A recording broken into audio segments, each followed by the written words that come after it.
الحر امضوا وادحروا الشر ودكوا البغي دكوه دكا علقما مر وكونوا في مضي يزف الكر بالكر من الجو فقصف وزحف يملأ البر جنود الوطن الحر امضوا وادحروا الشر ودكوا البغي دكوه دكا علقما مر وكونوا في Assalamualaikum warahmatullahi wabarakatuh.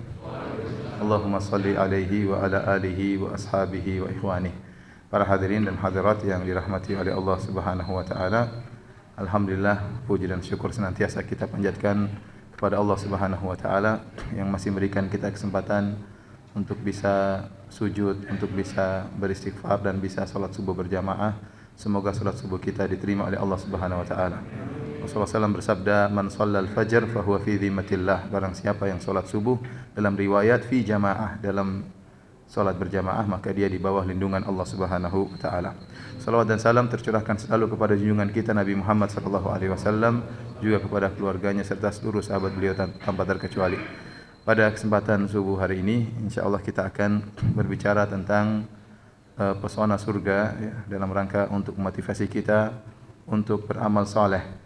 Kenapa? Karena kita harus akui dan kita sadar ya bahwasanya kehidupan dunia ini penuh dengan perkara-perkara yang melalaikan, yang menggiurkan, dan masing-masing kita terjebak dalam kenikmatan-kenikmatan duniawi tersebut. Sering kita lalai ya, sering kita terlupakan untuk mengingat bahwasanya kehidupan kita hanyalah sementara. Allah Subhanahu wa taala ya tidak melarang kita untuk mencari kenikmatan dunia, tidak melarang kita untuk membangun istana di dunia. Tetapi yang paling penting adalah membangun istana di akhirat. Dan ini Allah ingatkan dalam banyak ayat ya. Dunia boleh, tapi jangan lupa bahwasanya dunia ini hanya perjalanan sebentar. Persiapan bagi Anda untuk menempuh perjalanan yang sangat panjang yang tiada ujung-ujungnya, yaitu perjalanan akhirat. Kata Allah Subhanahu wa taala misalnya dalam firman-Nya, "Wa tazawwadu fa inna khairaz zadi taqwa." Tatkala Allah berbicara tentang jamaah haji ya, Allah ingatkan bahwasanya mereka perlu berbekal untuk berjalan dari kampung mereka menuju Mekah dan balik lagi. Maka Allah berkata, "Wa tazawwadu," berbekallah kalian. Maka haji tidak boleh berangkat kalau tidak punya kemampuan, ya. Kalau enggak punya bekal kemudian nekat berhaji, mungkin dia bisa berhaji tapi dia akan merepotkan banyak orang dan ini tidak diinginkan oleh Allah Subhanahu wa taala. Maka Allah mengatakan, "Walillahi 'alan nasi hajjul baiti man istata'a ilaihi sabila." Bahwasanya haji itu wajib bagi yang apa? Yang mampu. Maka Allah perintahkan untuk berbekal. "Wa tazawwadu," berbekallah kalian untuk berhaji, untuk berangkat dari rumah kalian menuju Mekah dan balik lagi. Tapi kemudian Allah ingatkan perjalanan yang sesungguhnya, kata Allah, "Fa inna khairaz zadi taqwa." Sungguhnya sebaik-baik bekal adalah apa? Ketakwaan. Karena ada perjalanan yang sesungguhnya, yaitu perjalanan menuju akhirat. Dan itu bekal yang terbaik, bukan makanan, bukan uang, bukan. Tapi bekal yang terbaik adalah apa? Ketakwaan. Jadi Allah ingatkan bahwasanya ada perjalanan yang sungguhnya, yang tiada penghujungnya, dan Anda butuh bekal, yaitu bekal ketakwaan. Contoh lagi, misalnya Allah Subhanahu wa taala sebutkan tentang indahnya pakaian. Kata Allah Subhanahu wa taala dalam surat Al-A'raf, "Ya bani Adam qad anzalna 'alaikum libasa yuwari sawatikum wa risha wa libasut taqwa dzalika khair." Kata Allah Subhanahu wa taala, "Wahai anak-anak Adam, sungguh kami telah turunkan bagi kalian pakaian yang menutup aurat kalian, warisha, dan sebagai perhiasan." Setelah Allah menyebutkan tentang kenikmatan Allah berupa pakaian, Allah ingatkan ya bahwasanya walibasut taqwa dzalika khair. Pakaian ketakwaan itu yang lebih baik. Anda boleh bergaya pakai pakaian, boleh, yang penting jangan sombong. Anda boleh pakai pakaian yang indah, tapi ingat pakaian yang sungguhnya yang lebih penting adalah apa? Pakaian ketakwaan. Jadi selalu tatkala Allah sebutkan dunia, Allah ingatkan apa? Tentang akhirat. Bahwasanya dunia ini bukan yang sejati adalah kehidupan apa? Kehidupan akhirat. Contohnya seperti Allah mengatakan, "Al-malu wal banuna zinatul hayatid dunya." Sungguhnya perhiasan, sungguhnya harta dan anak-anak adalah perhiasan dunia. Tidak ada yang bisa kita pungkiri bahwasanya harta itu menyenangkan ya. Kalau kita punya harta mau apa saja kayaknya bisa ya. Anak-anak juga menyenangkan melihat tawa dan canda anak-anak, ini sesuatu yang sangat membahagiakan. Tapi kata Allah Subhanahu wa taala, "Wal baqiyatus shalihatu khairun 'inda rabbika thawaba." Tetapi amal saleh yang tetap, yang abadi, yang tersisa, al-baqiyah, maka itu yang lebih baik di sisi Rabbmu. Jadi seakan-akan Allah berkata, silakan engkau punya harta, silakan engkau punya anak-anak, tapi kau jangan lupa kau harus punya amal soleh. Karena itu kenikmatan yang sejati yang tersisa. Harta akan pergi, anak-anak pun akan pergi, tetapi yang tersisa adalah amal soleh. Contoh terakhir yang saya sebut dalam Al-Quran, itu Allah Subhanahu Wa Taala berfirman tentang orang-orang yang mereka bekerja mereka berdagang, mereka bertransaksi, tapi mereka tidak terlupakan dari mengingat Allah. Kata Allah Subhanahu wa taala, "Rijalun la tulhihim tijaratun wala bai'un an dzikrillahi wa iqamis salati wa ita'iz zakati yakhafuna yawman tataqallabu fihi al-qulubu wal absar." Kata Allah Subhanahu wa taala, para lelaki yang mereka berdagang, mereka bertransaksi, tetapi perdagangan mereka dan jual beli mereka, transaksi mereka tidak membuat mereka lalai untuk mengingat Allah, untuk mendirikan salat, untuk membayar zakat dan untuk mengingat hari akhirat yang mereka tahu di mana hari akhirat, pandangan dan jantung akan bergoyang dan akan bergetar. Oleh karenanya para hadirin Allah Subhanahu wa taala, ini ayat menakjubkan. Kenapa? Allah tidak sedang memuji orang yang di masjid terus tidak pernah keluar dari masjid.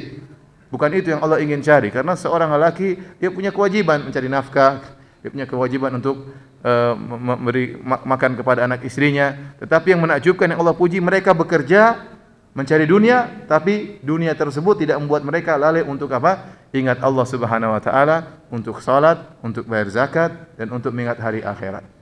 Kenapa? Karena kehidupan kita ini hanya sementara. Kehidupan yang sungguhnya adalah kehidupan akhirat, dan Allah dalam banyak ayat sudah mengingatkan ini. Kenapa? Karena Allah ulang-ulang, karena kita ini suka lalai. Ya, orang yang baca Quran dia akan selalu diingatkan oleh Allah Subhanahu wa taala. Tapi kalau yang jarang baca Quran, yang bacanya Facebook terus, ya susah kalau begitu caranya. Ya. Yang selalu ingin baca Quran akan ingat bahwasanya ada kehidupan akhirat, ada kehidupan akhirat. Tidak selalu Allah ingatkan. Ya. Contohnya firman Allah Subhanahu wa taala, "Wa innal akhirata lahiyal hayawan." Sungguhnya kehidupan akhirat adalah kehidupan yang sungguhnya, law kanu ya'lamun, seandainya mereka mengetahui. Contohnya firman Allah Subhanahu wa taala, "I'lamu annamal hayatud dunya la'ibu wa lahu." Ketahuilah bahwasanya kehidupan dunia itu hanyalah permainan dan senda gurau. Allah namakan dengan permainan dan senda gurau. Isyarat akan begitu cepatnya kehidupan dunia tersebut. Permainan cepat selesai. Kita main-main, akan ada suatu saat kita selesai. Suatu saat kita akan apa? Game over. Kita akan selesai. Senda gurau. Ya, kata Allah Subhanahu wa taala, "Kamathali ghaithin a'jabal kuffara nabatuhu, thumma yahiju fatarahu musfarra, thumma yakunu hutama." Dunia itu ibarat hujan yang turun ke atas muka bumi, kemudian menumbuhkan tumbuhan yang hijau, yang menyenangkan, dilihat, sejuk dipandang, enak untuk dipandang, hijau, indah. Tapi kata Allah, dia tidak selamanya hijau. Tsumma yahiju fatarahu musfarra. Kemudian dia mengering. Setelah kering kemudian berubah menjadi warna kuning. Yang tadinya hijau kemudian berwarna apa? Kuning. Akan tua, akan hancur.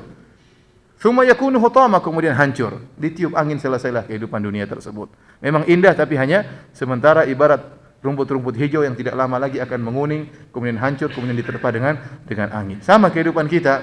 Kita di antara kasih sayang Allah kepada kita, Allah beri peringatan-peringatan kepada kita bahwasanya kamu ini akan selesai dari permainanmu. Kau akan masuk dalam kehidupanmu yang sungguhnya. Betapa banyak engkau bermain, betapa lama pun kau bermain, akan ada waktu untuk game over. Kata Allah Subhanahu wa taala, "Wa ja'akumun nadhir." Telah datang peringatan kepada kalian. Di antara para salaf ada yang menafsirkan peringatan tersebut adalah uban, ya. Uban, ya. Kalau orang setiap saat gagah, mudah, kuat, maka dia akan lupa diri, dia akan sombong dan angkuh. Dia merasa dia akan terus kuat. Tapi Allah beri peringatan. Tadinya tubuh kita kuat, mulai melemah. Rambut kita tadinya hitam seluruhnya, mulai apa? Mulai beruban, ya.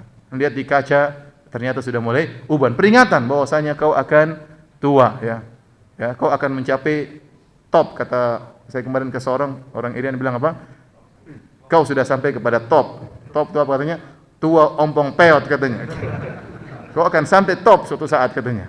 Top saya kira apa? Ternyata tua ompong apa? Peot, ya. Bagaimanapun, dan ini peringatan kasih sayang Allah kepada kita, ya. Mulailah kulit mulai keriput, mulai mata mulai rabun, mulai cari apa? Kacamata, ya. Mulai cari gigi palsu, ya. Perempuan-perempuan juga, para wanita yang kelihatannya cantik, gagah, segar tubuhnya, mulai keriput. Yang mau pakai makeup sebanyak apapun, mau pakai spidol, tetap saja mulai apa? Keriput, ya. Mulai melemah. Dan ini kasih sayang Allah kepada kita, mengingatkan bahwasanya kamu ini akan sampai pada titik pertemuan dengan Allah Subhanahu wa taala. Betapapun kau kejar dunia, tidak akan selesai, sementara umurmu akan selesai. Dunia tidak akan pernah selesai, tapi umurmu akan apa? Akan selesai.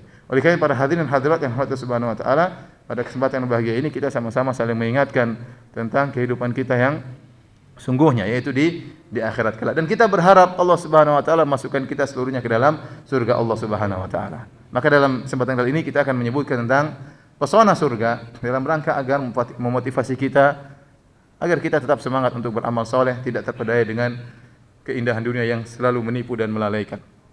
Tapi para hadirin dan hadirat yang dirahmati oleh Allah Subhanahu wa taala, surga adalah impian setiap mukmin, ya. Siapa yang tidak bermimpi untuk bisa masuk surga? Semuanya impian, semuanya ingin masuk surga. Jangankan kita, jangankan orang mukmin, ya. Ini perumahan apa namanya? Jangankan penduduk Tanjung Mas Raya, ya. Sedangkan para nabi saja mereka berkeinginan untuk masuk surga. Cita-cita mereka. Nabi Ibrahim alaihissalam Allah abadikan dalam Al-Qur'an. Dia berkata, "Wa ja'alni mi warathati jannatin na'im." Ya Allah, jadikanlah aku pewaris surga yang berisi kenikmatan yang abadi. Dia minta kepada Allah untuk masuk surga. Padahal dia Khalilur Rahman, kekasih Allah Subhanahu wa taala, sangat cinta kepada Allah. Dan Allah telah menguji dia untuk membuktikan kecintaannya, maka diuji dengan hal-hal yang sangat dicintai oleh Nabi Ibrahim. Ini sering saya sampaikan, Nabi Ibrahim alaihissalam menikah lama tidak punya anak. Begitu punya anak yang dia sudah tunggu-tunggu puluhan tahun punya anak, tentu kecintaannya terfokus kepada anaknya Ismail. Allah suruh taruh di Mekah, suruh jauh. Untuk diuji, dia lebih cinta anaknya atau cinta kepada Allah Subhanahu wa taala. Kemudian tatkala Ismail sudah mencapai masa dewasa, sudah gagah-gagahnya sang anak, Allah suruh sembelih. Untuk bukti mana lebih kau cintai, anakmu atau Allah Subhanahu wa taala. Maka tidak semua nabi mencapai derajat Khalilur Rahman, kekasih Allah Subhanahu wa taala. Itu pun dia minta surga Allah Subhanahu wa taala. Demikian juga Nabi Muhammad sallallahu alaihi wasallam yang juga mencapai predikat Khalilur Rahman. Ya. Inna Allah takhadhani khalilan kama takhadha Ibrahim khalilan. Kata Nabi Muhammad sallallahu alaihi wasallam, sungguhnya Allah telah menjadikan aku kekasih sebagaimana Allah menjadikan Ibrahim kekasih. Kata Nabi Muhammad, "Walau kuntu muttakhidan khalilan attakhadtu Abu Bakr khalila." Kalau saya boleh mengambil kekasih selain Allah, saya akan mengambil Abu Bakar menjadikan Abu Bakar sebagai kekasih, tapi tidak boleh. Tapi saya adalah kekasih Allah Subhanahu wa taala. Nabi Muhammad dalam banyak hadis berdoa minta dimasukkan ke dalam surga. Di antaranya doa Nabi sallallahu alaihi wasallam, "Allahumma inni as'alukal jannata wa ma qarraba ilaiha min qaulin aw amal." Ya Allah, aku mohon kepada Engkau surga, minta kepadamu surga. Ya. Dan minta kepada Engkau amalan dan perkataan yang bisa mendekatkan aku pada surga. Wa a'udzubika minan nar, dan aku berlindung kepada Engkau dari neraka jahanam.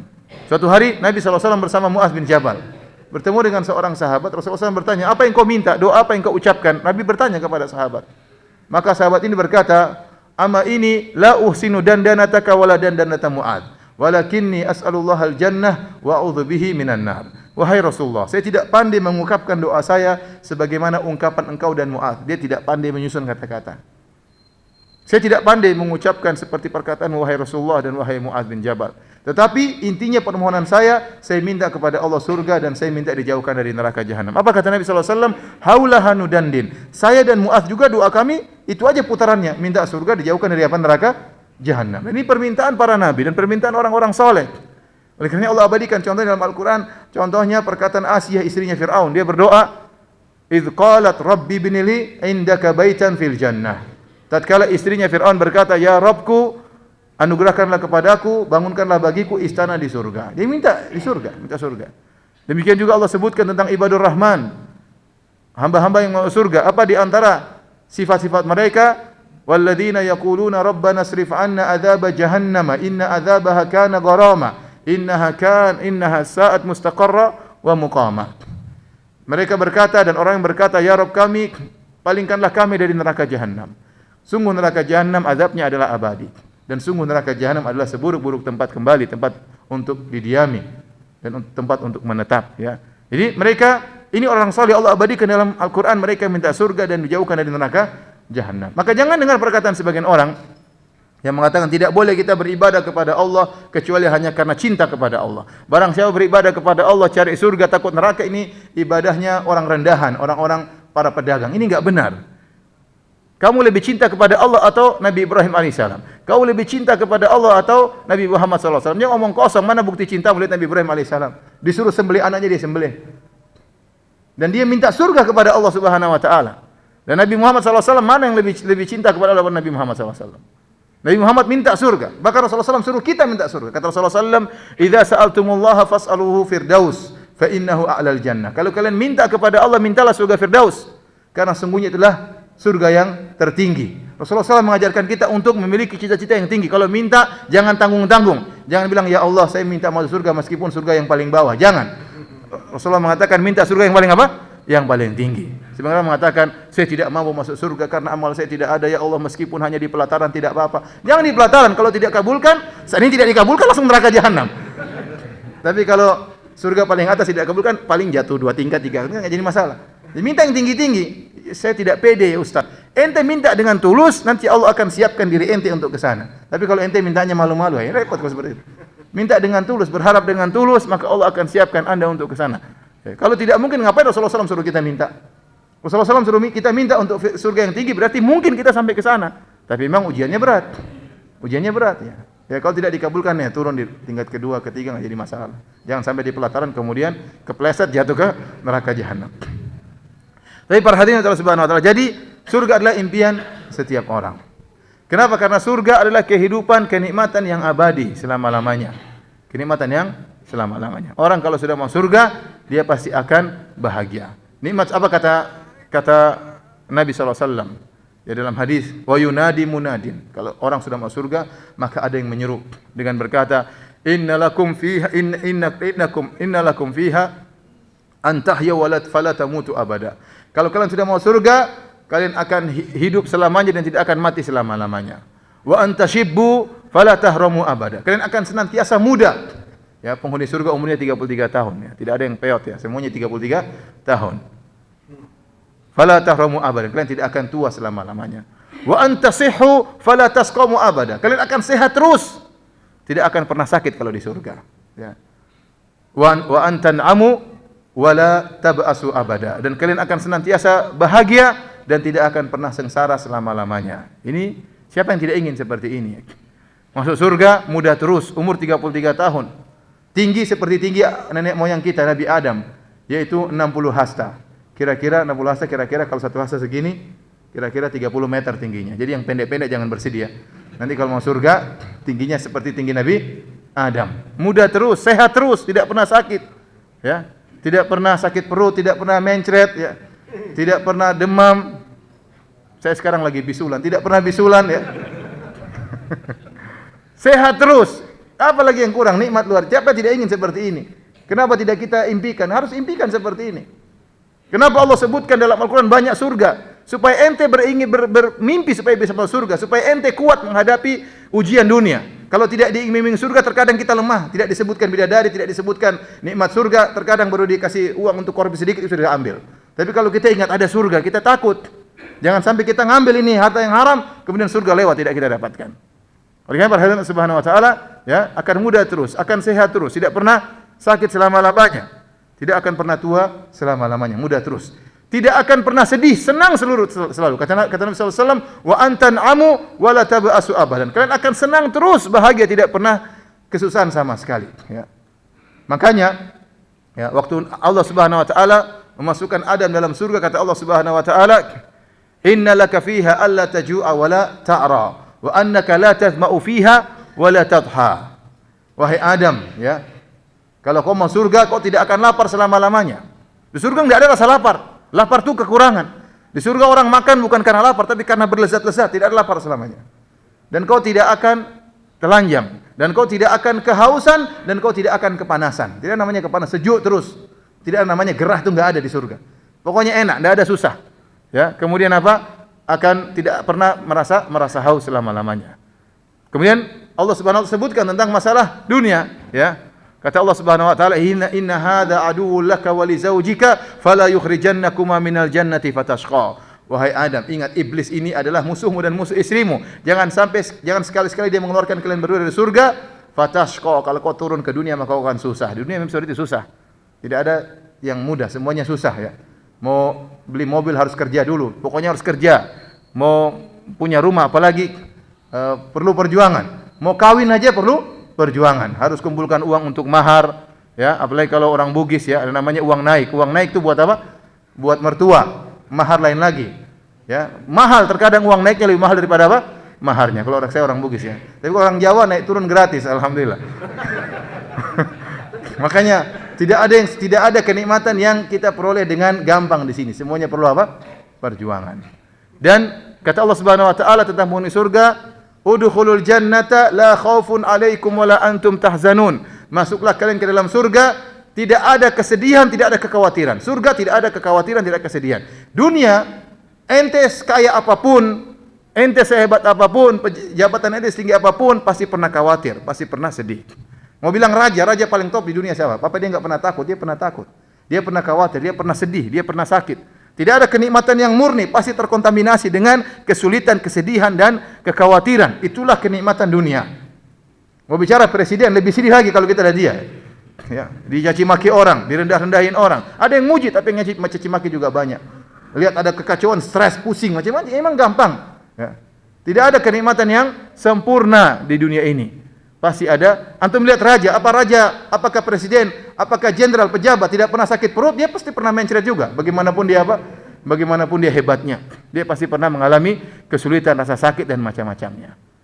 Makanya Imam Ahmad pernah ditanya, sampai kapan kita istirahat? Kata Imam Ahmad, tidak ada istirahat. Kalau kakimu sudah injek surga, baru selesai istirahat. Kalau belum injak surga, enggak ada istirahat. Kata Allah Subhanahu wa taala, laqad khalaqnal insana fi kabad. Kami ciptakan manusia dalam kepayahan, lahir dengan kepayahan, buat payah ibunya. Merawat dia setengah mati dengan tangisan. Dia menjalani kehidupan dengan kepayahan, bekerja, berkeringat, meras otak, merah keringat dan macam-macamnya. Dia dikubur dengan kepayahan, mati dengan kepayahan, sakaratul maut. Dalam alam kubur dengan kepayahan, dibangkitkan dengan kepayahan, dihisab, mizan, melewati siratal mustaqim, semuanya dengan kepayahan. Kapan dia selesai dari seluruh kepayahan? Injak kaki di surga selesai. Tidak ada kesedihan, tidak ada kekhawatiran. Oleh karena para hadirin dan hadirat yang Allah Subhanahu wa taala, ini semua yang kita impi-impikan untuk bisa masuk surga. Baik, kita akan cerita tentang kenikmatan surga. Yang pertama, berapa sih luas surga? Surga itu luas sekali ya. Surga itu sangat luas ya. Dalam ayat Allah sebutkan ya, wasari'u ila maghfiratin min rabbikum wa jannatin arduha samawati wal ardu uiddat lil muttaqin. Bersegeralah kalian menuju ampunan Allah, menuju surga yang luasnya seluas langit dan bumi. Ardu dalam bahasa Arab artinya lebar. Arduha samawat, lebarnya selebar langit dan bumi. Kata para ulama, ini dalil bahwasanya surga lebih luas daripada langit dan bumi, karena Allah tidak menyebutkan tentang panjangnya. Allah baru sebut tentang apa? Lebarnya seperti selebar langit dan bumi. Bagaimana dengan panjangnya? Panjangnya tidak tahu seperti apa. Kalau seandainya surga itu seluas langit saja sudah sangat luas. Langit ini adalah makhluk yang paling luas yang bisa kita lihat. Ya, kata Allah, "Samaa'a banainaha biaidi wa inna lamusi'un." Langit yang kami bangun dengan kekuatan kami dan kami luaskan langit tersebut. Kita tidak pernah tahu mana langit ujung dan pangkalnya, kita enggak pernah tahu. Langit tersebut ada matahari, ada rembulan, ada macam-macam ya. Betapa banyak planet-planet, bintang-bintang dan macam-macamnya. Itu sangat luas sekali. Kalau surga seluas itu sudah bisa untuk tempat tinggal seluruh umat manusia. Apalagi lebih luas daripada apa? Langit dan bumi ya. Sangat luas. Oleh karena disebutkan orang yang paling terakhir masuk surga, ya dia baru keluar dari neraka jahanam. Kemudian dia berjalan dengan susah. Terkadang dia merangkak, terkadang terkena tamparan api neraka. Kemudian dia selamat. Kemudian dia berkata, "Alhamdulillahilladzi najjani minki." Dia mengatakan, segala puji bagi Allah yang telah menyelamatkan aku dari engkau, hai neraka. Sungguh Allah telah memberikan aku kenikmatan yang tidak pernah Allah berikan kepada seorang pun. Saking gembiranya dia. Ya, padahal dia kenikmatan masih kecil dibandingkan yang lain. Tapi dia merasa ini kenikmatan paling besar, lolos dari azab neraka jahanam. Kemudian Allah suruh dia masuk surga. Ya fulan udkhulul jannah, masuklah ke dalam surga. Maka dia pergi ke surga. Fayukhayyalu ilaihi annaha mal'a. Dikhayalkan kepada dia, Allah khayalkan surga sudah penuh. Maka dia bilang, "Ya Allahum ya Rabbi wajadtuha mal'a." Ya Allah, sudah penuh surga. Kasihan dia. Ya Allah, gimana surga sudah penuh, enggak dapat tempat, enggak dapat kapling. Akhirnya balik lagi. Saya dapat surga sudah penuh. Kata Allah Subhanahu wa taala, "Idhhab ilal jannah." Pergilah kau ke surga.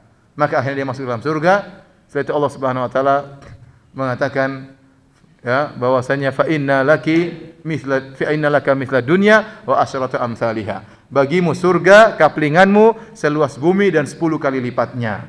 Jadi penghuni surga yang paling rendah punya kaplingan surga bumi 10 kali lipat ya. Jadi ente jadi raja ya, bukan raja Jakarta doang ya.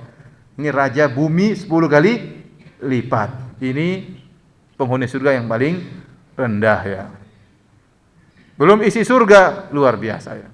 Kita punya kaidah bahwasanya ya, tidak ada sesuatu pun yang di surga sama dengan di bumi. Sebagaimana perkataan Ibnu Abbas radhiyallahu anhuma, "Laisa syai'un fil jannah mimma fid dunya illa al asma." Tidak ada suatu pun yang disebutkan di surga dibandingkan dengan di bumi kecuali hanya sekedar nama. Namanya sama, hakikatnya berbeda. Allah sebutkan dalam hal ini banyak. Contoh seperti pohon. Dalam Al-Quran Allah sebutkan tentang pohon bidara, pohon sidr. Ya. Kata Allah Subhanahu Wa Taala, fi sidrim makhdud. Para penghuni surga mereka berada di pohon sidr. Tapi pohon sidr tersebut makhdud, yaitu tidak ada durinya. Berbeda dengan pohon sidr yang ada di dunia. Pohon sidr di dunia buahnya sedikit, durinya banyak. Adapun di akhirat meskipun namanya sama-sama sidr, hakikatnya berbeda. Tidak ada durinya, buahnya banyak. Jadi supaya kita tahu beda meskipun namanya sama, hakikatnya berbeda. Contoh tentang pohon, kata Nabi SAW, ma fil jannati syajaratun illa wasaquha min dhahab. Kata Nabi SAW, tidak ada satu pohon pun di surga kecuali batangnya terbuat dari emas. Ada pohon di sana terbuat dari emas batangnya. Ustaz gimana? Saya juga nggak tahu gimana ya. Tapi pokoknya dari emas. Kita membayangkan susah gimana emas ya. Gimana kulitnya, gimana batangnya. Tapi batangnya terbuat dari apa?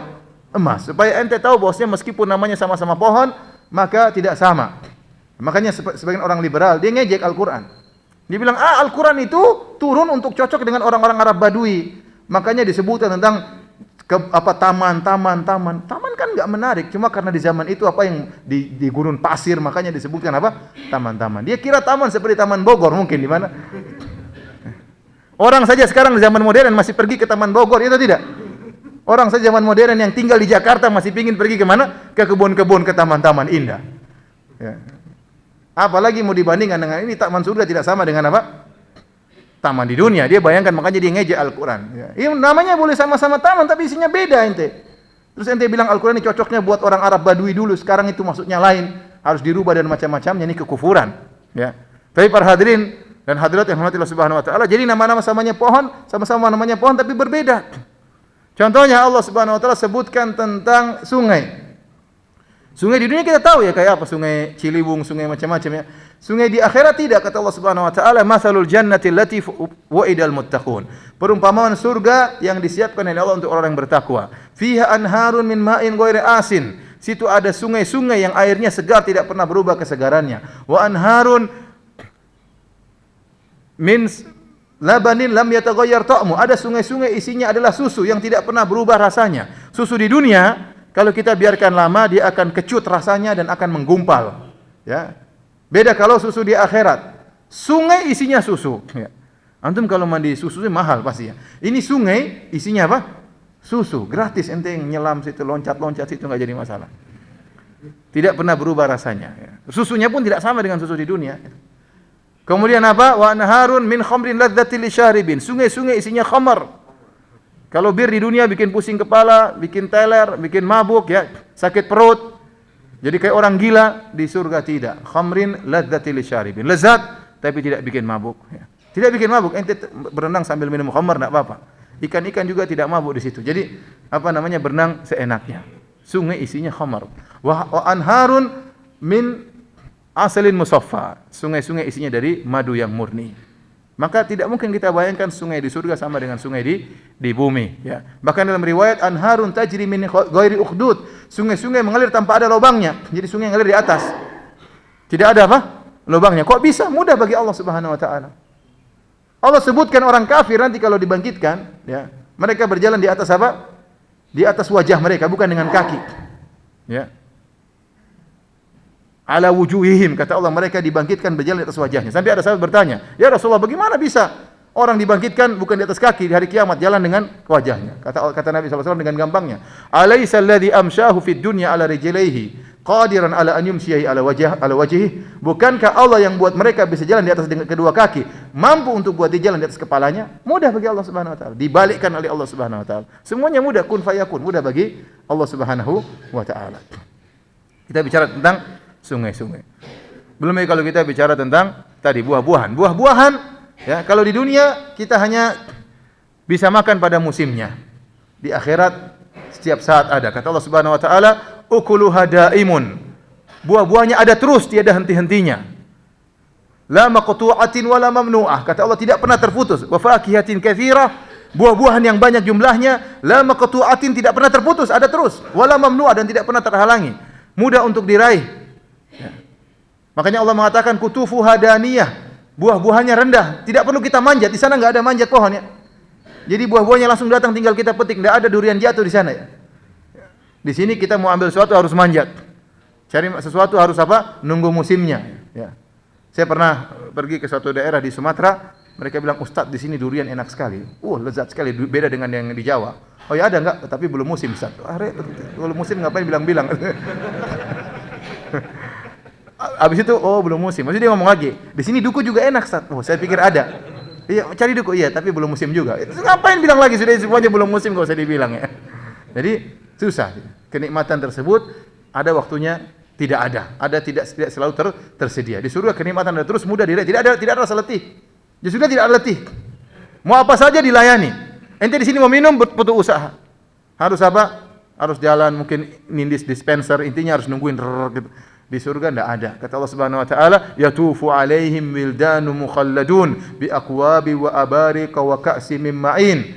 Ada remaja-remaja yang indah, yang begitu tampan berkeliling sekitar kita bawa minuman. Jadi tidak usah kita susah-susah. Dia tinggal tuangkan, tinggal minum. Sudah ada pelayan. Ya. Tidak ada kesusahan di surga, tidak ada. Tidak ada sedih, kok lama sekali, enggak ada. Kata Allah Subhanahu wa taala, tinggal minta. Kata Allah Subhanahu wa taala, "Walakum fiha ma tashtahi anfusukum walakum fiha ma tad'un." Bagi kalian apa yang kalian hasratkan Allah kabulkan. Dan apa yang kalian ucapkan Allah kabulkan. Minta apa saja Allah kabulkan di surga. Makanya ada seorang berkata kata Rasulullah SAW, "Inna rajulan min ahlil jannah." Ada seorang penghuni surga. Ista'dzana rabbahu fi zara'. Dia minta izin kepada Allah, "Ya Allah, saya ingin bercocok tanam di surga." Allah mengatakan, "Alasta fi ma syi'ta?" Bukankah kau minta apa sih dikabulkan? Kok minta tanam-tanaman? Minta bidadari dikasih, minta bangunan dikasih, minta mobil dikasih. Kok minta bercocok tanam? Bukankah kau minta apa saja dikabulkan? Ini Allah tanya. Kenapa minta tanaman? Kata dia, "Bala, saya tahu ya Allah, saya minta apa saja dikabulkan. Walakinni uhibbu fi zar'." Tapi saya ingin bercocok tanam. Mungkin dia dulu petani, ingin nostalgia. Ya kan? Nostalgia. Kadang-kadang kita juga gitu. Kita sudah ini senang main-main ke mana, nostalgia. Orang ini tahu kenikmatan banyak, tapi dia ingin bernostalgia dengan apa? Tanam-tanaman. Ada kebahagiaan tersendiri. Kata Allah, silakan. Maka dia pun taruh biji tanaman. Kata Nabi SAW, "Fabadarat torfa nabatuhu wastiwa'uhu wastihsaduhu." Kata Nabi SAW, begitu dia letakkan butiran benih tersebut, sebelum dia mengedipkan mata langsung tumbuh, langsung panen. Tidak ada nunggu-nunggu. Sebesar gunung ya. Kalau di surga kan, di dunia kan tanam-tanam, takut hama, takut terus setengah mati. Di surga enggak ada kesedihan, enggak ada penantian. Minta apa saja langsung Allah hadirkan. Tidak ada nunggu-nunggu, tidak ada tertunda. Semuanya kenikmatan. Makanya Allah mengatakan, seorang di surga minta apa saja Allah kabulkan. Mungkin kalau orang tidak punya anak, dia ingin punya anak, Allah mungkin kabulkan. Jadi apa saja Allah janji akan dikabulkan. Minta apa saja dikabulkan. Ya. Baik, kita berbicara tentang bidadari. Ini yang terakhir ya. Ibu-ibu insyaallah ya mudah-mudahan jadi bidadari ya. Kalau ibu-ibu salehah, bertakwa kepada Allah, taat kepada suami, tidak suka bentak-bentak suami ya, insyaallah jadi bidadari dari surga. Tapi kalau kepala batu, kurang ajar, suka nyolong duit suami, kemudian jadi bidadari dari gua hantu nanti. Jadi bidadari luar biasa. Namanya sama-sama perempuan, wanita-wanita. Wanita surga, wanita apa? Dunia. Tapi hakikatnya apa? Jauh-jauh sangat berbeda. Allah sebutkan tentang sifat-sifat bidadari surga. Banyak dalam Al-Quran. Cuma saya tidak ingin bicara semua karena perlu disensor. Ini kita lagi puasa ya. Tapi di antaranya Allah sebutkan tentang sifat bidadari. Kata Allah Subhanahu Wa Taala, ya, ka'annahunnal yaqutu wal marjan. Sungguhnya bidadari itu seperti intan permata dan seperti mutiara. Kata para ulama disebut seperti intan permata dari sisi beningnya tubuh bidadari. Intan itu bening. Dan disebut seperti mutiara dari sisi kulitnya berwarna putih. Dalam ayat yang lain kata Allah Subhanahu wa taala, "Wa hurun 'ain bidadari ka'amsalil lu'lu'il maknun." Seperti mutiara yang termasuk dalam cangkangnya, tersimpan dalam cangkangnya. Putihnya mutiara benar-benar putih bersih, tidak terkontaminasi dengan titik-titik apapun dan tidak pernah terkontaminasi terkena dengan sinar matahari. Jadi tersimpan, tersembunyi dalam cangkangnya. Nah, demikianlah putihnya bidadari. Putihnya bersih. Beda kalau di dunia ada jerawatnya, ada bisulnya, ada tai lalatnya, ada ininya macam-macam kan, ada merah-merahnya, ada macam-macamnya lah ya. Ini putihnya bersih, mulus, tidak ada terkontaminasi dengan suatu pun, seperti tersimpan dalam cangkang. Tinggal suaminya yang buka, dia yang pertama kali buka. Adapun beningnya, tubuhnya bening. Beningnya seperti apa? Rasulullah SAW kabarkan dalam hadis yang sahih. Kata Rasulullah SAW, kabiduha mir'atuhu. Sungguhnya kabid, hati dari sang bidadari adalah cermin bagi suaminya. Jadi kalau suaminya berhadapan dengan istrinya bidadari, wajahnya nampak di mana? Di hatinya. Waduh, itu kayak apa, Ustaz? Dalam hadis yang lain kata Rasulullah SAW, yura mukhu saqiha min wara'il laham minal husn. Kata Nabi SAW, bidadari itu sumsum betisnya terlihat di balik daging betisnya. Ini kayak apa? Genderuwo, Ustaz, kayak gini. Makanya Rasulullah SAW bantah, kata Rasulullah SAW, minal husn, karena saking cantiknya. Kita nggak bisa bayangkan. Kalau kita bayangkan setan ini seperti ini modelnya. Bayangkan sumsumnya kelihatan. Kita bayangkan kayak sumsum kita nggak tahu. Tapi kata Nabi, karena saking cantiknya dia, tubuhnya bening sampai hatinya jadi cermin bagi apa? Suaminya. Sampai terlihat di balik apa? Ya, di balik dagingnya, ya. Jadi ini kita tidak bisa bayangkan seperti apa. Supaya kita tahu bahwasanya bidadari ini tidak seperti bidadari apa? Di akhirat. Dalam hadis yang lain kata Rasulullah SAW mengatakan dia memakai apa? Sab'ina hullah. Ya. Yura bayadu saqiha min sab'ina hullah. Kata Rasulullah SAW, terlihat putih betisnya di balik 70 gaun. Jadi kalau Anda ketemu dengan bidadari tersebut pakai gaun 70 lapis. Tapi dia sudah pakai 70 lapis, masih kelihatan itu putih betisnya di balik 70 gaun tersebut. Sehingga Anda tidak sabar untuk melepas itu apa? Gaun. Gimana lepas? Sudah kelihatan meskipun sudah pakai apa? Gaun, ya.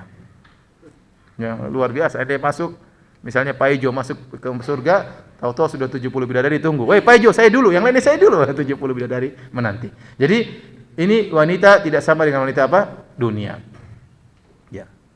Kemudian dalam hadis yang lain kata Rasulullah SAW, "Lau anna imra'atan min ahlil jannah ittala'at ala ahli dunya." Kalau ada seorang wanita surga nongol di dunia ini, la adha'at ma bainahuma, maka bumi ini akan terang benderang. Seandainya lampu dari ujung timur sampai barat lampu mati, dari nongol terang benderang seluruhnya. Ya. Kemudian apa? Antara langit dan bumi, ya, akan keluar bau yang semerbak. Ini bidadari baru wajahnya nongol seperti itu. Dia punya parfum alami, tidak perlu semprot, tubuhnya sudah apa? Sudah alami. Ya.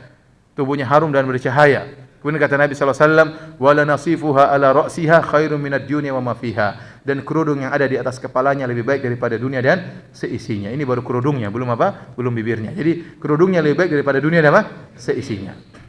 Dalam ayat yang lain kata Nabi kata Allah Subhanahu wa taala, hurum maqsuratun fil khiyam. Bidadari yang terpingit dalam kemah-kemahnya. Dia tidak pernah keluar, dia menanti kedatangan suaminya. Bidadari itu setia nunggu di rumah. Tidak seperti sebagian wanita di dunia suka keluyuran, hobinya ke mall, ya. Kemana-mana kita datang ke rumah nggak ada istri kita, kemana? Lagi keluar, ya. Demikian banyak istri dunia seperti itu. Tidak setiap saat setia untuk melayani. Ya, kenapa? Karena dengan kekurangan yang Allah ciptakan kepada mereka. Datang ke rumah, seorang suami datang ke rumah, istrinya lagi ngerumpi, nggak ada di rumah. Suatu saat datang lagi, istrinya lagi ke mall. Suatu saat datang lagi, dia lagi nyenguk orang tuanya. Kosong terus di rumah.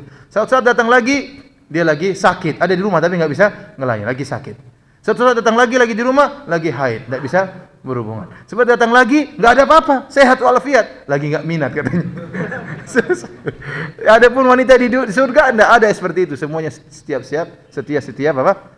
Saat. Ya, karena di dunia tidak ada sedih, tidak ada mangkal, tidak ada jengkel. Ya, tidak ada jengkel. Ya. Kata Allah, wa naza'na ma fi sudurihim min ghil. Kami cabut segala kedengkian, kejengkelan dalam hati-hati mereka. Jadi penghuni surga sebelum masuk surga dibersihkan hatinya, tidak ada kecemburuan, tidak ada kemarahan, tidak ada kedongkolan, ya. La yasma'una fiha lagwan illa salama. Tidak ada kata-kata sia-sia dalam surga, semuanya kata-kata yang indah. Tidak ada jengkel-jengkel, marah-marah, gontong-gontongan dalam surga enggak ada. Dalam surga enggak ada. Makanya seperti ada seorang pernah sampaikan pertanyaan kepada saya, dia bilang, "Ustaz, nanti kalau saya masuk surga saya enggak mau ajak istri saya, Ustaz." Kenapa enggak mau ajak istri saya? Karena istrinya mungkin suka ngomel-ngomel di dunia. Kalau diajak gawat nanti kalau di mana? Di akhirat. Ya, dia baru mau pergi sama bidadari, mau kemana ente? Sini katanya. Tapi ini tidak benar karena kalau sudah masuk surga, istri tidak ada yang apa? Cerewet lagi. Tidak ada yang tukang dongkol lagi, tidak ada yang tukang cemburu lagi. Semua wanita akan bahagia, semua lelaki pasti akan apa? Akan bahagia. Oleh karena para hadirin subhanahu wa taala, ya, inilah ya sedikit kenikmatan surga yang bisa saya gambarkan pada kesempatan subuh hari ini. Ya, semoga Allah Subhanahu wa taala mengampuni dosa-dosa kita, dan semoga Allah Subhanahu wa taala masukkan kita dalam surganya, dan semoga istri-istri kita juga masuk surga, dan semoga mereka menjadi ratu-ratu para bidadari. Amin ya rabbal alamin. Kalau ada yang bertanya saya persilahkan. Wallahu taala alam bisawab. Silakan.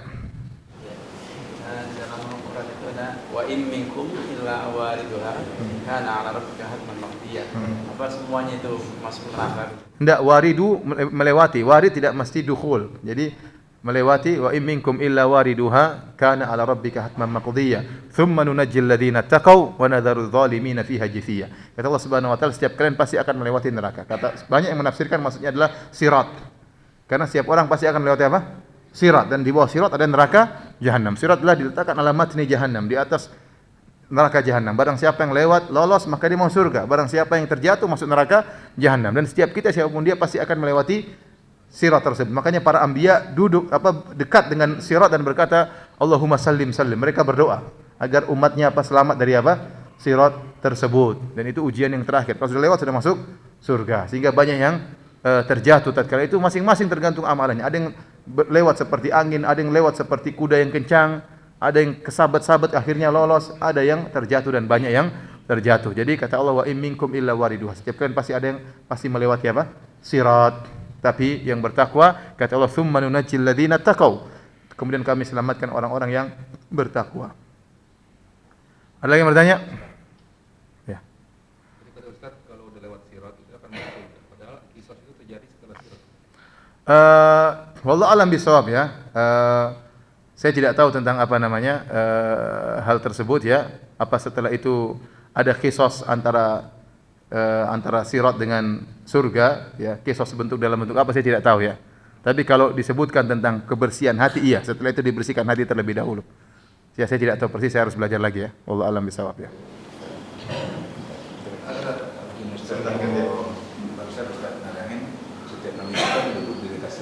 Ya, sekitar sirat Bahkan semua umatnya. Seketika umatnya tidak berbuat lagi kepada Allah, apakah dua nabi itu jawab alasan? Makanya disebutkan di antara syafaat para anbiya, mereka berdoa ya. Namun ada yang tergantung. Jadi kualitas dari kekuatan kita menerima syafaat tergantung dari iman kita. Semakin kita bertauhid, semakin kita imannya kuat, semakin mudah untuk menerima besarnya syafaat tersebut. Makanya Abu Hurairah pernah bertanya, "Ya Rasulullah, man as'adun nasi bi syafa'atika yaumal qiyamah?" Ya Rasulullah, siapa orang yang paling bahagia mendapatkan syafaatmu pada hari kiamat? Kata Nabi sallallahu alaihi wasallam, "Man qala la ilaha illallah khalisan min qalbihi." Barang siapa yang mengucapkan la ilaha illallah dengan ikhlas.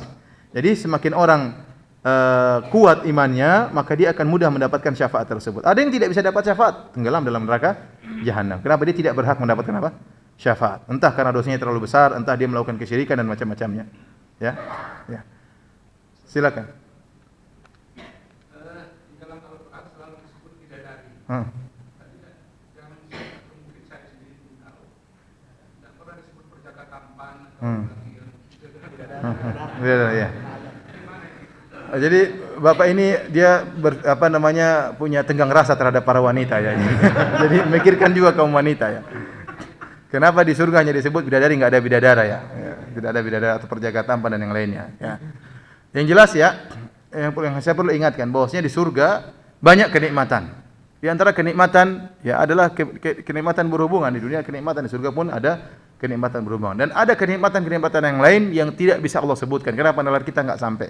Makanya Allah Subhanahu wa taala dalam hadis qudsi berfirman, "A'adatu li ibadiyas salihin ma la ainun ra'at wa la udhunun sami'at wa la khatar al qalbi bashar." Aku siapkan bagi hamba-hambaku yang beriman kenikmatan di surga yang tidak pernah terlihat oleh mata mereka, tidak pernah terdengar, bahkan tidak pernah terbetik dalam hatinya. Jadi kenikmatan yang tidak bisa Allah jelaskan sekarang. Contohnya kalau kita kembali 100 tahun lalu, kita bicara sama orang zaman dulu, ada namanya iPad misalnya. Dia enggak paham iPad itu apa. Mau dijelaskan dia akan nyambung. Kenapa? Karena nalarnya enggak sampai. Nah, di surga pun ada kenikmatan-kenikmatan yang Allah tidak jelaskan sekarang. Kenapa? Nalar kita tidak sampai ya. Jadi kenikmatan bukan cuma kenikmatan hubungan biologi saja, ada kenikmatan-kenikmatan yang lain. Dan ingat tadi, di surga pasti semua orang akan bahagia. Wanita pasti akan bahagia ya. Nah, apakah ada bidadara? Dalam hadis yang sahih kata Rasulullah SAW, "Laisa fil jannati a'zab." Di surga tidak ada yang perjaka, tidak ada yang jomblo ya. Semuanya pasti menikah. Semua wanita yang mau surga pasti menikah. Apakah dia dinikahkan dengan apa namanya? Lelaki yang bujangan juga. Jadi tidak ada wanita masuk surga kemudian apa? Enggak punya suami, enggak ada ya. Dia akan dinikahkan dengan laki-laki penghuni surga. Nah, apakah Allah perlu ciptakan bidadara sebagaimana Allah ciptakan bidadari buat para laki? Wallahu alam bisawab tentang hal ini. Ya, tetapi intinya tidak ada wanita yang apa? Jomblo, yang jadi nganggur, enggak ada kerjaan, semuanya pasti punya apa? Punya suami, ya. Pasti punya suami. Tapi apakah Allah ciptakan penjaga tampan sebagaimana Allah ciptakan wanita cantik di surga? Wallahu alam bisawab. Kenapa Allah tidak sebutkan penjaga tampan? Semua ulama menyebutkan mungkin Allah ciptakan tapi Allah tidak sebut. Kenapa? Karena asalnya wanita dicari. Kita ini asalnya melamar, bukan wanita yang cari-cari apa? Laki-laki. Maka disebutkanlah tentang kecantikan wanita agar lelaki yang apa? Mencari. Kemudian asalnya wanita itu punya rasa malu. Enggak mungkin. Kalau dalam surga, mohon maaf, dalam Quran Allah sebutkan tentang sifat payudara bidadari. Kata Allah Subhanahu wa taala wa kawaiba atraba. Mohon maaf. Maksudnya bidadari payudaranya itu besar, tidak renggang, tidak jatuh, tapi dia bulat bundar ya. Nah, ini dalam Al-Qur'an ini. Itu tidak mungkin disebutkan. Seandainya ada bidadara, enggak mungkin Allah sebutin tentang apa? Otot ini misalnya. Enggak mungkin. Jadi wanita itu dijaga rasa malunya. Maka meskipun ada bidadara, Allah tidak sebutin dalam Al-Qur'an. Dipahami kalau wanita lelaki dapat bidadari, maka wanita juga dapat apa? Bidadara. Karena asalnya laki dan wanita sama asalnya. Kecuali ada dalil yang membedakan. Makanya saya katakan apakah akan diciptakan bidadara untuk para wanita? Wallahu alam bisawab. Ya, mungkin saja, mungkin iya. Karena hukum asal kenikmatan bagi laki juga dirasakan kenikmatan bagi apa? Wanita. Kecuali ada dalil yang membedakan. Namun kalaupun tidak ada bidadara, tidak ada wanita yang nganggur di sana. Pasti ada suaminya. Jadi Bapak enggak usah sedih. Insyaallah enggak ada wanita yang apa? Sedih. Ini maksudnya apa? Selesai. Oh, syukur. Sebentar, ya. Sungguh Pak, selesai dulu bunyi. Oke, sudah. Silakan. Dengan siapa? Bidadari. Oh iya. Bukan cuma Bapak yang tertarik, saya juga tertarik, Pak. Kalau nggak tertarik nggak normal. Saya ingatkan ya. Dalam buku-buku Syiah disebutin, barang siapa yang tidak nikah mut'ah, maka dia akan dibangkitkan dalam kondisi tidak punya kemaluan. Ini keyakinan mereka, hati-hati. Kalau menurut mereka, kalau ente semua kan bukan Syiah. Kalau ente tidak mut'ah, ente akan dibangkitkan dalam kondisi tidak punya apa? Kemaluan. Dapat bidadari juga tidak ada manfaatnya. Kenapa? Ente enggak punya kemaluan. Iya. Ente jangan percaya sama mereka ya. Baik, silakan Pak.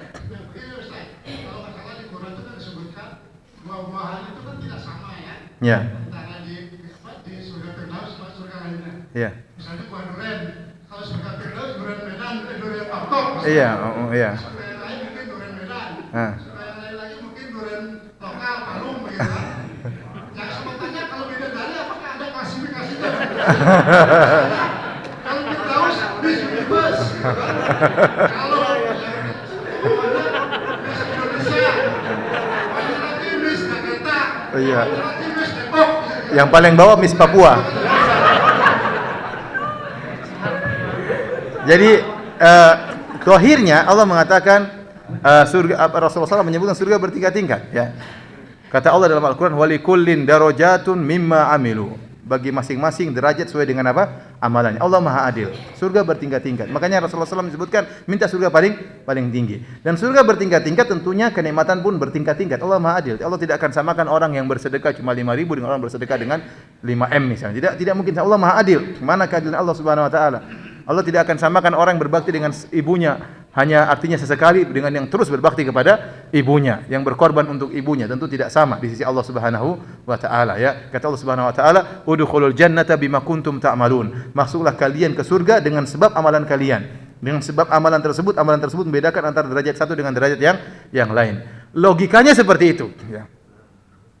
Oleh karena surga berbeda-beda. Dalam hadis kata Rasulullah SAW, jadi surga tidak bidadari berbeda-beda. Dalam hadis Rasulullah SAW mengatakan, "Man kadzama ghaidhan wa huwa qadirun ala ayyunafidhahu da'ahu Allahu ala ru'usil khalaiq yaumal qiyamati hatta yukhayyirahu min ayyil huri sya'a." Kata Nabi SAW, barang siapa yang mau marah dan dia mampu untuk melampiaskan kemarahannya namun dia redam karena Allah Subhanahu wa taala, maka Allah akan panggil dia pada hari kiamat kelak di hadapan seluruh manusia dan Allah suruh dia pilih bidadari mana yang dia sukai. Ini berarti bidadari berbagai model. Kalau satu model ngapain pilih? Paham? Kalau satu model logikanya ngapain apa? Milih, ya. Jadi mungkin ada durian Medan, ada durian ini. Bidadari mungkin juga berbeda, tapi saya tidak tahu. Ente nanti lihat sendiri deh, saya nggak tahu deh. Kalau ente masuk sana, ente akan tahu ya. Wallahu alam bishawab. Tapi logikanya demikian. Surga berbeda-beda tingkatannya, semakin tinggi semakin hebat kenikmatannya. Harusnya demikian. Ya, silakan. Kenapa ada iming surga? Kenapa ada iming bidadari untuk penghuni surga? Sementara bukankah wanita dunia itu lebih baik daripada bidadari? Bagaimana pendekatan alat? Kenapa disebutkan tentang iming-iming bidadari di surga, sementara wanita di dunia itu lebih apa? Lebih baik. Jawabannya, wanita di dunia itu baik, namun terbatas. Ya. Di surga kan Allah ciptakan banyak. Ya. Satu lelaki mungkin 70 apa? Bidadari. Kalau cuma wanita surga saja, itu wanita dunia, itu aja orangnya.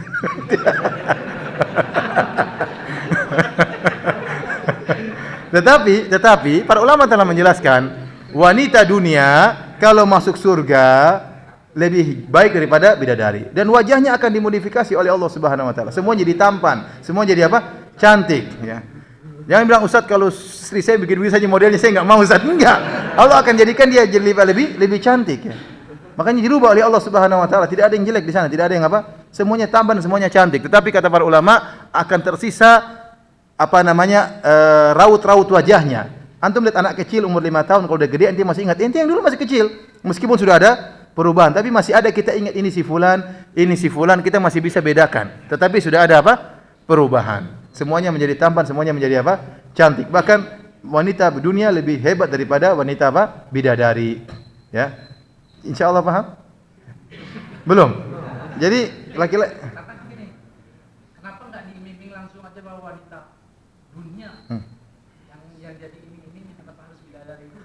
sebab logika lebih utama. Nah, bidadari saja seperti itu, apalagi wanita dunia akan lebih hebat daripada apa? Daripada wanita bidadari. Akan lebih hebat dari sisi jumlah. Jumlah wanita dunia apa? Terbatas.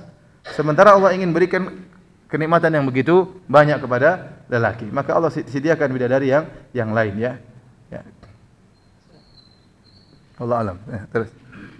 Berarti tidak benar statement di banyak masyarakat nanti akan ketemu suaminya atau istrinya atau Iya, ketemu. Bukan dalam Al-Qur'an. Kata Allah Subhanahu wa taala, "Jannatu adni yadkhulunaha wa man salaha min abaihim wa azwajihim wa dzurriyyatihim." Ya, bahwasanya surga-surga Aden mereka masuk di dalamnya bersama orang tua mereka yang soleh, bersama istri-istri mereka yang soleh, bersama anak-anak mereka yang soleh. Bahkan anak-anak bisa beri syafaat kepada orang tua bisa beri syafaat kepada anak-anak. Saling ketemu. Ya, di antara kebahagiaan yang utama kita kumpul dengan keluarga. Ya. Oleh karenanya dalam hadis Rasulullah SAW menyebutkan seorang wanita akan dikumpulkan dengan suami terakhirnya. Makanya kenapa para ulama mengatakan tidak boleh menikahi istri-istri Nabi kalau Nabi sudah meninggal. Kenapa? Istri-istri Nabi adalah istri-istri Nabi di surga dan di dunia. Waktu Jibril datang waktu Hafsah dicerai oleh Nabi SAW, Jibril datang tegur. Ya Rasulullah, ini Hafsah istrimu di dunia dan di apa? Di akhirat. Maka Rasulullah SAW kembali lagi kepada Hafsah. Ya. Sehingga para ulama hikmahnya kalau Nabi SAW meninggal enggak ada yang boleh nikahi istrinya. Kenapa? Istri Nabi ini istri di mana? Di dunia dan juga di akhirat. Maka seorang wanita bersama suaminya yang terakhir. Sampai ada kalau tidak salah Ummu Darda. Ummu Darda dilamar oleh Muawiyah kalau tidak salah, atau seorang sahabat yang lain setelah Abu Darda meninggal. Dia bilang, saya tidak mau terima lamaranmu. Kenapa? Saya dengar dari suamiku hadis seorang wanita bersama suaminya yang apa? Terakhir. Sehingga Ummu Darda enggak mau nikah lagi. Dia ingin dikumpulkan bersama suaminya Abu Darda. Bagaimana dengan bidadarinya? Ya kumpul aja, enggak jadi masalah. Ente sama istri ente jadi ratu bidadari, sama ada bidadari yang lain. Nanti istri saya cemburu. Sudah enggak ada cemburu di sana. Enggak ada cemburu. Semuanya senang, jangan khawatir. Ente lagi main sama bidadari, istri ente bisa main game, bisa main terserah. Yang penting enggak ada sedih di sana, enggak ada sedih. Enggak ada sedih. Santai aja, jangan khawatir. Terakhir ya. Ustaz, mengenai hadis Ustaz, pernah baca hanya lupa. Apakah benar ada hadis yang mengatakan tentang bahwa nanti seorang anak ketika dia mau dimasukkan ke dalam neraka, lalu dia tidak mau, dia berkata bahwa saya dulu begini-begini karena orang tua saya tidak larang, karena mak ibu saya tidak larang. Jadi masukkan juga dia ke dalam neraka, apa benar? Oh, saya enggak tahu hadis tersebut. Tapi yang jelas kata Allah Subhanahu wa taala, ya, kullu nafsin bima kasabat rahin. Setiap jiwa menanggung dosanya masing-masing. Wala taziru waziratun wizra ukhra. Tidak ada satu orang akan menanggung dosa yang lain. Jadi kalau anak tersebut masuk nakal karena sebab bapaknya, berarti bapaknya ikut tanggung. Tapi kalau bapaknya sudah nasihati, sudah secara logika demikian. Tapi kalau bapaknya yang nyuruh dia, misalnya untuk nakal, untuk didukung, prasarannya diberikan supaya dia nakal, sudah tahu anaknya morfinis, kasih terus duit supaya dia beli macam-macam, ya ini bapaknya akan kena karena dia menyeru kepada keburukan. Tapi kalau bapaknya sudah berusaha, ibunya sudah berusaha, maka tidak ada pengaruhnya. Nabi Nuh alaihissalam sudah mendakwahi anak istrinya, dua-duanya masuk neraka jahanam. Ya, saya tidak tahu hadis tersebut, tapi secara logika, kalau bapaknya sudah berusaha, ibunya sudah berusaha, anaknya tetap nakal, itu bukan urusan bapak dan ibunya. Ya. Tapi kalau yang bapaknya ikut andil dalam nakalnya anak tersebut, maka semua yang ikut andil harus kena bagian. Ya. Ini logika sederhana. Sekali lagi. Itu dua, satu dua ya. Ini silakan. Waalaikumsalam warahmatullahi wabarakatuh.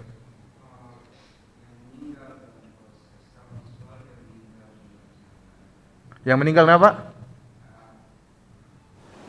Kalau seseorang yang meninggal secara visual kelihatan membaca la ilaha illallah dalam jannah. Pertanyaan saya, bagaimana yang sudah tua, sakit, kemudian bisu, itu secara visual tidak kelihatan membacanya. Tapi kehidupannya kita bisa lihat. Tapi apapun itu Allah yang memaafkan. Iya. Jadi Rasulullah SAW bersabda, "Man kana akhiru kalami la ilaha illallah dakhala al-jannah." Barang siapa yang akhir kalamnya mengucapkan la ilaha illallah maka masuk surga. Maka itu salah satu sifat atau husnul khotimah. Namun bukan berarti kalau tidak mengucapkan la ilaha illallah tidak masuk surga, tidak. Tidak ada kelaziman seperti itu. Contohnya Nabi sendiri meninggal tidak mengucapkan la ilaha illallah. Nabi SAW meninggal mengucapkan fi rafiqil a'la. Karena Rasul setiap Nabi akan meninggal disuruh pilih kenikmatan dunia, hidup abadi atau bersama dengan Allah Subhanahu wa taala. Maka Rasulullah SAW mengatakan fi rafiq ma'ar rafiqil a'la. Saya pilih bersama Allah Subhanahu wa taala. Dia tidak mengucapkan apa? La ilaha illallah, tapi menunjukkan dia milih Allah Subhanahu wa taala kemudian apa? Meninggal dunia, ya. Sama seperti orang meninggal dunia dalam kondisi mengucapkan astagfirullah. Dia tidak, tapi dia itu menunjukkan dia ingat kepada Allah Subhanahu wa taala. Ada orang meninggal dalam kondisi salat, dalam kondisi sujud. Saya punya teman di Madinah, kepala polisi Masjid Nabi, dia mengatakan, saya ketemu orang Indonesia meninggal dalam kondisi sujud di Raudhah, ya.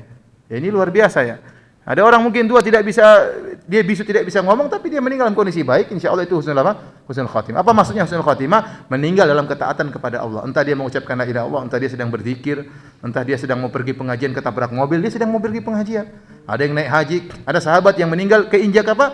Keinjak onta. Nah, keinjak onta lagi di padang Arafah, keinjak onta meninggal dunia. Ternyata itu husnul khatimah. Kenapa? Dia sedang berhaji. Meskipun matinya keinjak apa? Onta, ya. Jadi tidak harus orang itu husnul khatimah harus mengucapkan apa? La ilaha illallah. Cuma itu isyarat dari Nabi kita memperbanyak la ilaha illallah agar supaya kita tatkala meninggal mengucapkan apa? La ilaha illallah, ingat kepada Allah, karena la ilaha illallah adalah zikir yang terbaik. Adalah zikir yang terbaik. Tidak ada sembahan, tidak ada ilah kecuali Allah Subhanahu wa taala. Terakhir, Seorang teman yang saleh itu bisa memberi syafaat ke temannya. Kalau suami ke istri. iya semuanya, ya, apalagi kalau suami ke istri. Tapi tadi, apakah jadi orang saleh secara umum bisa memberi syafaat? Ayah kepada anak, anak kepada ayah, suami kepada apa? Istri, ya. Bisa, tetapi yang jadi masalah apakah itu berhak diberi syafaat atau tidak, ya. Ya, yang kita mau kasih syafaat itu berhak untuk dapat syafaat atau tidak. Terus kemampuan syafaat kita sekuat apa? Kita tidak tahu. Intinya kita sama-sama berusaha untuk apa? Bertakwa kepada Allah Subhanahu wa taala, dan semoga Allah masukkan kita ke dalam surganya. Demikian, wabillahi taufiq wal hidayah. Assalamualaikum warahmatullahi wabarakatuh.